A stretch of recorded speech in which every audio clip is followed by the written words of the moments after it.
শুনছিলেন essential home care সংবাদ শিরোনাম। এবার বিস্তারিত। যুক্তরাষ্ট্রের সঙ্গে খনিজ চুক্তি স্বাক্ষরের জন্য প্রস্তুত বলে জানিয়েছেন ইউক্রেনের প্রেসিডেন্ট ভলোদিমির জেলেনস্কি।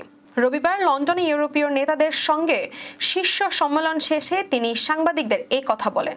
এর আগে হোয়াইট হাউসে ট্রাম্পের সঙ্গে বৈঠকে উত্তপ্ত বাক্য বিনিময়ের পর চুক্তির আলোচনা স্থগিত হয়েছিল।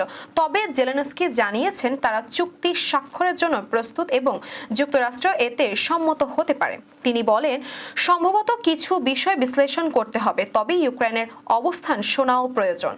জেলেনস্কি ট্রাম্প প্রশাসনের সহায়তা অব্যাহত রাখার বিষয়ে আশাবাদ ব্যক্ত করেন এবং বলেন, আমরা যুক্তরাষ্ট্রের সাহায্যের ওপর নির্ভর করি।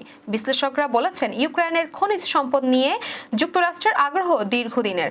বিশেষত রাশিয়ার প্রতি নির্ভরশীলতা কমাতে ওয়াশিংটন ইউক্রেনের সঙ্গে এই খাতে সহযোগিতার জোরদার করতে চায়।